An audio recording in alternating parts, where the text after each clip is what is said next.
So Namaskaram and good morning all. We are starting with a chapter, new chapter, income tax authorities, because you people have suggested कि sir final के chapters का notes हम लोग classroom में बनाएंगे. तो I'll teach you chapter first. I'll teach you concept wise, and once you understand the concept, then only make sure that you are making notes, and you're making notes simultaneously now. क्योंकि फिर वो बाद में करने का time निकल जाता है. आप लोगों की पता है जो रह जाता है वो रह ही जाता है. तो study note 13 income tax authorities ये चैप्टर है हमारा. इसमें हमको क्या क्या पढ़ना है. 116 इज अ सेक्शन जिसमें हमें इनकम टैक्स अथॉरिटीज में कौन कौन आता है, सारी अथॉरिटीज का नाम पढ़ना है. Then appointment of income tax authority. Sir income tax authorities को अपॉइंट कौन करता है, who appoint them, who is having power to appoint income tax officers, वो हमें बात करनी है.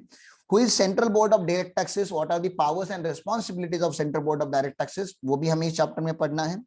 ज्यूरिडिक्शन. सर ज्यूरिसडिक्शन क्या होता है. ज्यूरिडिक्शन मतलब आपने कभी देखा है ऐसा board, Mumbai municipal corporation jurisdiction over, in Marathi they write on board like this, hadda sampli. Have you seen any board like that? Entry gate. Yes, sir. Yeah, so that is the jurisdiction of particular authority. तो income tax में भी ऐसा नहीं कि like Delhi का officer will do the operation in Mumbai. नहीं, Delhi officer should do the operations in Delhi. तो every officer will be allocated one particular jurisdiction. तो वो ज्यूरिसडिक्शंस क्या होता है और अभी डायनामिक ज्यूरिसडिक्शन क्या होता है, ऐसा एक नया कॉन्सेप्ट आया हुआ है, that we will learn in the chapter. उसके अलावा हमें क्या पढ़ना है यहाँ पे, power to transfer cases. So sir, in income tax officer, one officer is not good in capital gain computation, but another officer is expert of capital gain computation. So can one officer transfer the case to another officer? So prima facie answer is yes.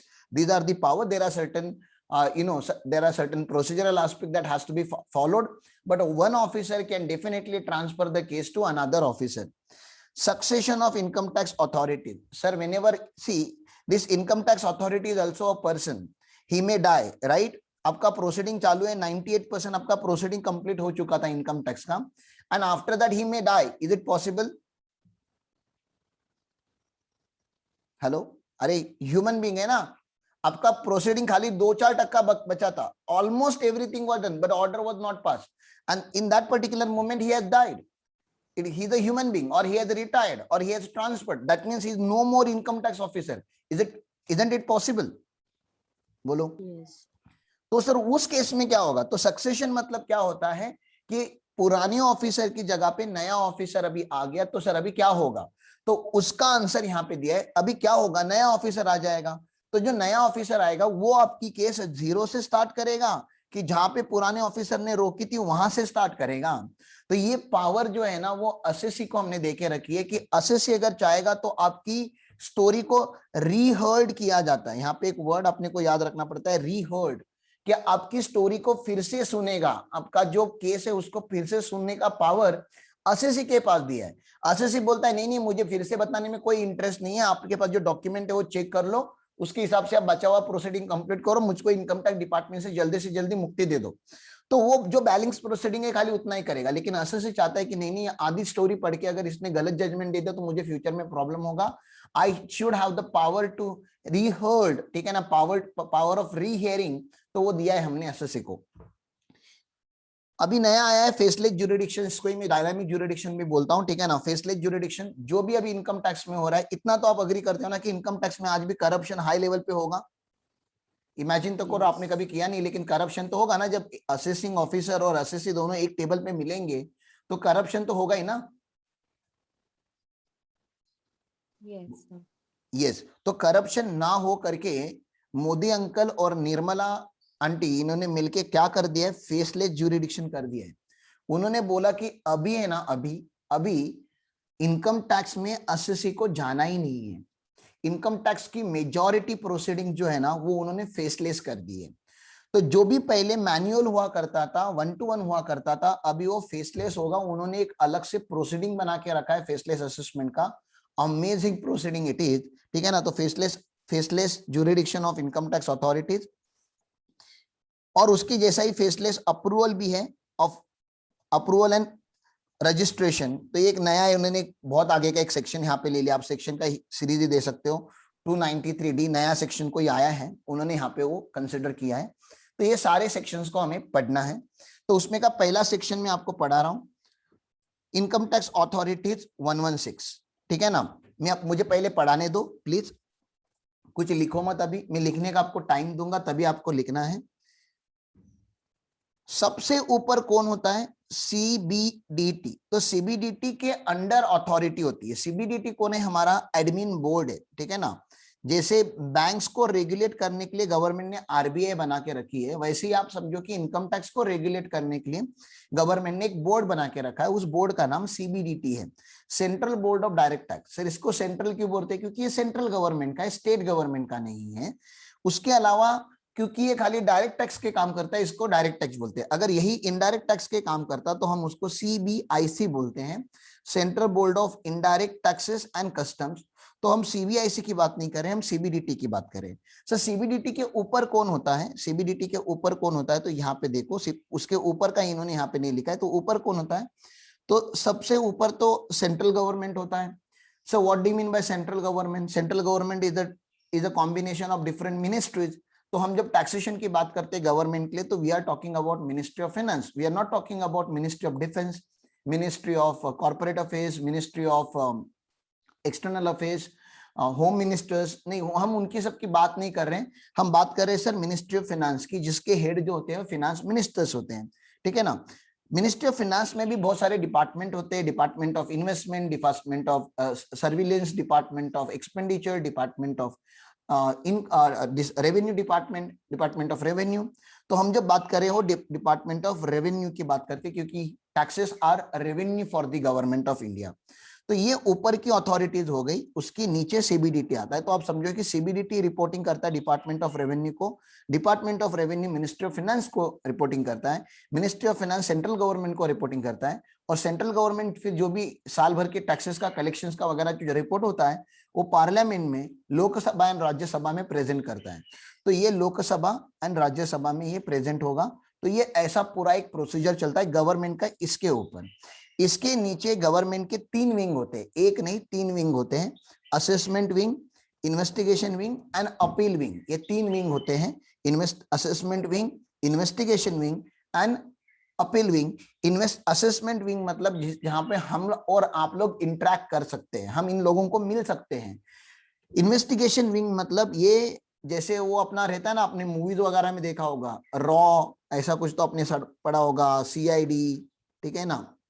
ऐसे जो छुपे छुपे लोग होते हैं, मतलब रोज ऐसे normal कपड़े पहन के घूमते रहते हैं यहाँ वहां पे, बट बहुत स्मार्ट लोग होते हैं, इंटेलिजेंट ब्यूरो वगैरह में काम करने वाले लोग। वैसे ही ये लोग होते हैं जो डेटा कलेक्ट करते हैं असेसी का, कि सर किसके ऊपर हमें रेड करनी है, किसको हमें अभी पकड़ना है। तो वो सारी बातें इन्वेस्टिगेशन विंग करता है। यूजुअली हम इन्वेस्टिगेशन विंग के डिपार्टमेंट से हम कभी भी इंटरेक्ट नहीं करते जब तक वो हमसे इंटरेक्ट ना करे। हाँ, कभी कभी ऐसे होता है कि असेसमेंट विंग में वर्कलोड बहुत ज्यादा होता है, तो सीबीडीटी को हमने पावर देके रखा हुआ है कि सीबीडीटी के पास वो पावर है कि इन्वेस्टिगेशन विंग के कुछ ऑफिसर्स को वो असेसमेंट विंग में असाइन कर सकता है। ये पावर सीबीडीटी के पास है।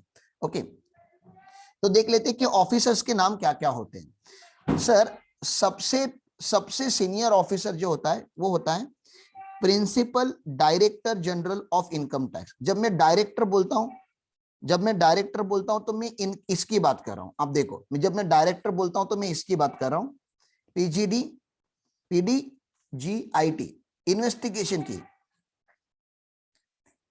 इन्वेस्टिगेशन विंग की बात कर रहा हूं मैं, principal director general of income tax. Director जब हम बोलते हैं, आपने देखा होगा कंपनीज में भी जो होते हैं बोर्ड ऑफ डायरेक्टर्स, वो बोर्ड ऑफ डायरेक्टर्स होते हैं, मतलब वो बहुत सीनियर ऑफिसर होते हैं।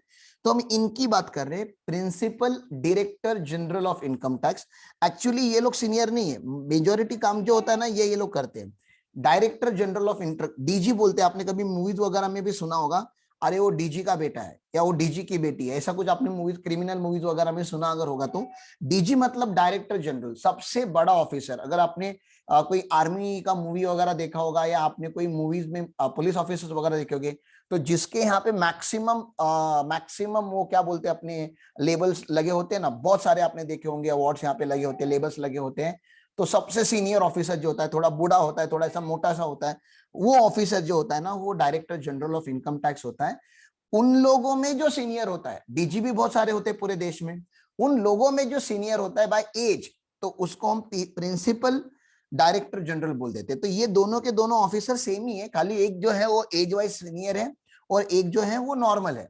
तो director general and principal director, ये दो ऑफिसर्स की मैंने आपसे बात करनी है, ठीक है। तो principal director general of income tax and sir उसके नीचे देखो कौन है, उसके नीचे कौन है, director general of income tax. ये दो ऑफिसर्स की बात हो गई। उनके नीचे कौन है सर, उनके नीचे अभी डायरेक्टर जनरल नहीं, तो डायरेक्टर जनरल के नीचे कौन कौन है, देखो अभी ये डायरेक्टर ऑफ इनकम टैक्स है। डायरेक्टर ऑफ इनकम टैक्स मतलब ये लोग जो है वो यंग लोग हैं, अभी अभी IRS ऑफिसर बने हुए हैं, ठीक है ना। मतलब अभी भी, मतलब एकदम अभी भी नहीं, 5-6 साल पहले, 8 साल पहले IRS ऑफिसर बने हैं, देश के लिए कुछ करने की ताकत है। ये लोग जो होते हैं वो एज वाइज थोड़े बूढ़े हो जाते हैं, ये लोग जो होते हैं वो बहुत यंग होते हैं। मैं हमेशा बोलता हूँ कि जो चीफ कमिश्नर या डायरेक्टर जनरल होते हैं वो दादाजी टाइप के लोग होते हैं और ये पप्पा टाइप के लोग होते हैं। डीआईटी में भी जो सीनियर डीआईटी होते हैं उनको हम लोग प्रिंसिपल डीआईटी बोलते हैं। और प्रिंसिपल डीआईटी और डीआईटी ये दो पोस्ट होते हैं, इन दोनों को सेम पावर होती है।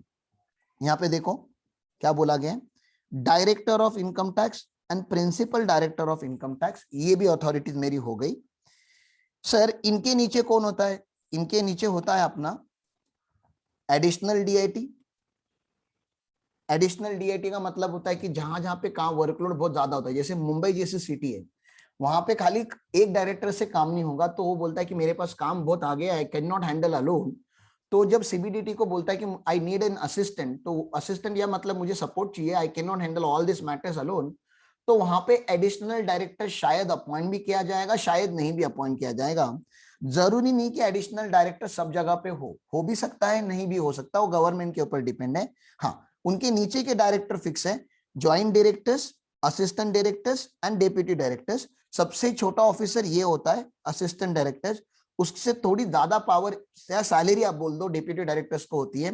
बाकी जो एडी कर सकता है वो सारे के सारे काम डीडी भी करता है, तो उन दोनों की पावर इनकम टैक्स में सेम ही है। ज्वाइंट डायरेक्टर इन दोनों का बॉस, इसका boss additional director, additional director का बॉस डायरेक्टर, डायरेक्टर का boss principal director, principal director का boss director general, director general का boss principal director general of income tax. ये ऐसी बात होती है। ये मेरी हो गई इन्वेस्टिगेशन विंग, ठीक है। यहां पे देखो additional directors of income tax, joint directors, deputy directors, assistant directors, directors यहां पे खत्म होते हैं। ये मेरा पूरा का पूरा इन्वेस्टिगेशन विंग हो गया। यहां पे मैंने आपको असेसमेंट विंग की कोई बात नहीं की। असेसमेंट विंग इजी होता है याद रखने के लिए, और शायद आप लोगों ने चैप्टर 1 में अगर ढंग से पढ़ा होगा तो चैप्टर 1 से ही आपको पता होगा कि सर सबसे ऊपर जो होता है वो होता है principal chief commissioner of income tax, PCIT, ठीक है ना, PCCIT, principal chief commissioner of income tax. उनके नीचे होंगे chief commissioner of income tax. Chief commissioner of income tax में जो सीनियर ऑफिसर होता है उसको प्रिंसिपल चीफ कमिश्नर बोलते हैं। देखने जाएंगे तो ये दोनों के दोनों सेम ही है, chief commissioner and principal chief commissioner दोनों सेम ही है। Commissioner of income tax and principal commissioner of income tax ये दोनों भी सेम है, ये दादाजी है, ये पप्पा है, ठीक है ना। वैसे ही इसके नीचे एडिशनल कमिश्नर है, एडिशनल कमिश्नर के नीचे ज्वाइंट कमिश्नर है, ज्वाइंट कमिश्नर के नीचे असिस्टेंट कमिश्नर, डेप्यूटी कमिश्नर्स हैं, और उसके नीचे इनकम टैक्स ऑफिसर्स है जिनसे हम लोग यूजुअली इंटरेक्ट करते हैं। हम बोलते हैं कि आईटीओ ने हमें नोटिस दिया, आईटीओ ने हमें ये किया, आईटीओ के साथ मीटिंग है। तो डिपार्टमेंट में सबसे ज्यादा क्वांटिटी में जो अवेलेबल लोग होते हैं, सबसे ज्यादा क्वांटिटी में अवेलेबल लोग वो होते हैं इनकम टैक्स ऑफिसर। आप कभी चर्चगेट जाओगे और आप इनकम टैक्स ऑफिस में जाओगे तो छोटे छोटे छोटे ऐसे रूम बने इनकम टैक्स ऑफिसर्स के लिए, छोटे छोटे रूम बने। कभी कभी एक रूम में 3 केबिन बने हुए हैं, 3-3 4-4 केबिन बने हुए हैं। यहाँ पे इनकम टैक्स ऑफिसर्स होता है, तो इनकम टैक्स ऑफिसर को बैठने के लिए एक चेयर दिया जाता है, उसके सामने एक टेबल होता है, उसके सामने 2 लोगों की बैठने की जगह होती है, और एक अलमीरा, एक कबर्ड दिया जाता है जिसमें वो अपने पेपर रखते हैं। बस इतना ही एक इनकम टैक्स ऑफिसर का क्या बोलते हैं ना ऑफिस है। छोटू सा ऑफिस होता है, कुछ बड़ी बात नहीं होती। तो ये लोग क्या करते हैं, डे टू डे बेसिस पे अलग अलग असेसिस को बुला के उनका इन्वेस्टिगेशन करना, उनकी इंक्वायरी करना, वो सब बातें चलती है। क्योंकि ये इनकम टैक्स ऑफिसर्स है, बड़े ऑफिसर्स लगते हैं उनको तो लगता है वही बादशाह इनकम टैक्स के। तो उनके साथ काम करने के लिए पेपर मेंटेन करने के लिए, नोटिस टाइप करने के लिए कुछ ना कुछ असिस्टेंट रखे जाते हैं, उनको इंस्पेक्टर बोला जाता है। जैसे जो काम आईटीओ बोलता है वो इंस्पेक्टर करता है। और अगर कोई टैक्स भरता नहीं है तो एक ऑफिसर होता है जो जाके टैक्स रिकवरी करके लाता है, उसको टीआरओ बोला जाता है, टैक्स रिकवरी ऑफिसर, जो इनकी ऑर्डर के ऊपर ही काम करता है। तो ये पूरा डिपार्टमेंट इस साइड का होगा। मैं उनके नाम भी पढ़ लेता हूं। Principal chief commissioner of income tax, chief commissioner of income tax, principal commissioner of income tax, commissioner of income tax, additional commissioner हो भी सकता है। सर ये कमिश्नर ऑफ अपील्स करके कुछ एक होता है, वो मैं अभी 2 मिनट में बात कर लेता हूं। अपील वालों की अभी तक मैंने बात नहीं की। फिर joint commissioner of income tax करके है, यहाँ पे देखो ये joint commissioner of income tax है।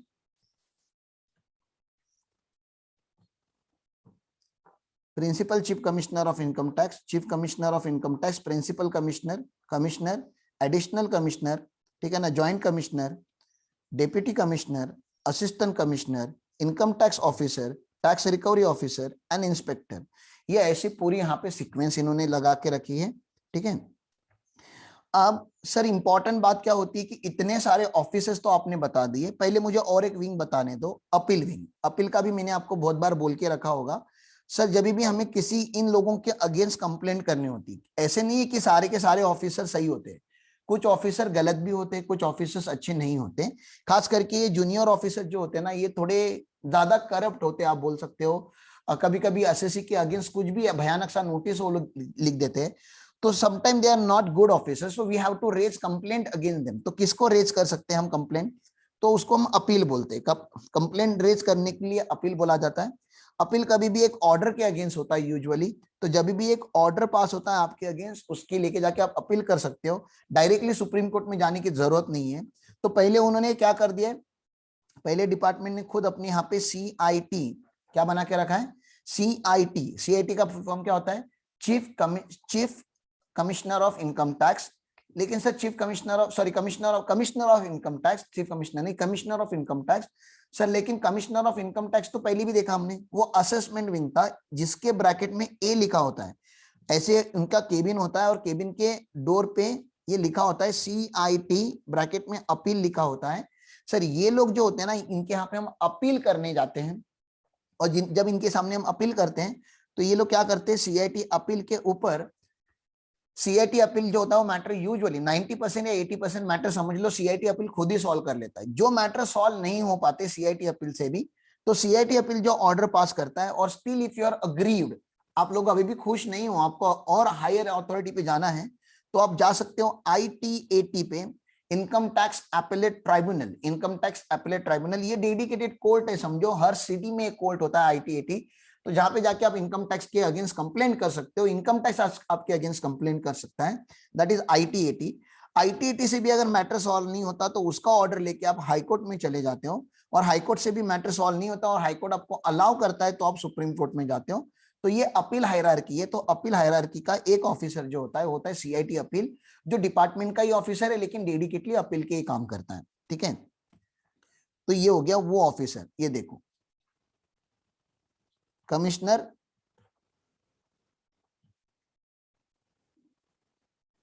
ऑफ इनकम टैक्स अपील्स, ये एक CIT अपील का एक अथॉरिटी, आप याद रखो। ये भाई ये इंपॉर्टेंट ऑफिसर है हमारे पूरे डिस्कशन में।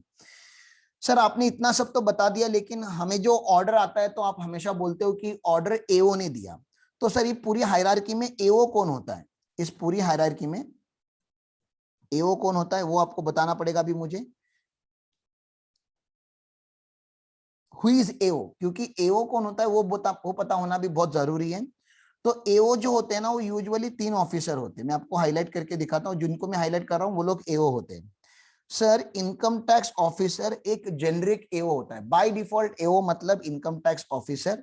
हाँ, उसके ऊपर अगर आप जाना चाहते हो, बड़ी बड़ी केसेस है, बड़े बड़े क्लाइंटेल, करोड़ों का टर्नओवर है, बहुत बड़ा केस खुलने वाला है, तो ACDC भी जो होता है वो भी इंटरेक्ट करता है, तो वो भी AO के जैसे एक्ट करता है। तो बाय डिफॉल्ट जो AO होते हैं ना, वो यही 3 ऑफिसर होते हैं, ACDC। सर लेकिन कभी कभी ये ACDC का काम वर्कलोड बढ़ जाता है, तो यहां से हम AOs को बोरो करते हैं, इनको भी AO में कंसीडर किया जाता है। ये लोग जो है ना यहाँ पे assistant director and deputy director, ये टोटल अभी 5 ऑफिसर आपको याद रखने पड़ेंगे। तो यहाँ पे देखो मैंने क्या बोला है, AO का डेफिनेशन यहाँ पे लिखा हुआ है, असेसिंग ऑफिसर का। जनरली कौन कौन AO होता है? By default AC assistant commissioner, deputy commissioner, assistant director, deputy director and ITO. एक बार बोल लो तुम लोग सब लोग, assistant commissioner, deputy commissioner, assistant director, deputy director and ITO, इतने ही लोग एओ होते हैं बाय डिफॉल्ट, इतने ही लोग असेसिंग ऑफिसर होते हैं बाय डिफॉल्ट, क्योंकि हम जनरली इन सारे ऑफिसर्स को एओ बोल के रेफर करते हैं लॉ में। इसलिए मैं आपको ये पॉइंट भी अभी पढ़ा रहा हूं, क्योंकि जब मैं अभी असेसमेंट प्रोसीजर पढ़ाऊंगा तो आप लोग कंफ्यूज ना हो कि ये सर एओ कौन होता है। तो एओ मतलब इतने सारे लोग होते हैं, एसी, डीसी, एडी, डीडी। हाँ, कभी कभी मैटर इससे भी बड़ा होता है, मतलब करोड़ों का छोड़ो, hundreds of crore, thousands of crore, Reliance, JSW, ऐसे बड़े बड़े मैटर जब खोलने होते हैं तो सर खाली ये एओ या एसीडीसी की बस की बात नहीं है। तो CBDT is empowered to declare additional commissioner और एडिशनल डायरेक्टर या joint commissioner and joint director, जो इनके ऊपर के 4 ऑफिसर हैं, ये जो 4 ऑफिसर हैं इनको भी एओ के, ये जो 4 ऑफिसर है इनको भी एओ बनाया जा सकता है, but by order of CBDT. बोलो ये समझ में आया कि ये कॉन्सेप्ट एक इंपॉर्टेंट कॉन्सेप्ट है, मैंने पहले भी पढ़ाया आप लोगों को, लेकिन पहले थोड़ा फास्ट पढ़ाया होगा, जनरली पढ़ाया होगा, अभी चैप्टर में से पढ़ा रहा हूं। क्या ये कॉन्सेप्ट क्लियर है? जल्दी जल्दी बोलो प्लीज, कि सीबीडीटी को ये पावर है, सीबीडीटी का डायरेक्शन आने के बाद additional commissioner, additional director, joint commissioner और ज्वाइंट डायरेक्टर को भी एओ बनाया जा सकता है। तो मैक्सिमम एओ कौन हो सकता है? मैक्सिमम एओ हो सकता है AC, DC, AD, DD, ITO, और additional commissioner, additional director, joint commissioner, joint director only directed by CBDT. इतना आप लोगों का एक सेक्शन हो जाता है, सेक्शन 116। अब मैं आप लोगों को लिखने का टाइम देता हूं, फटाफट ये लिख लो। आप लोगों के पास प्रिंटिंग है, डेटा हम इसको डेटा को एग्जॉस्ट नहीं करते,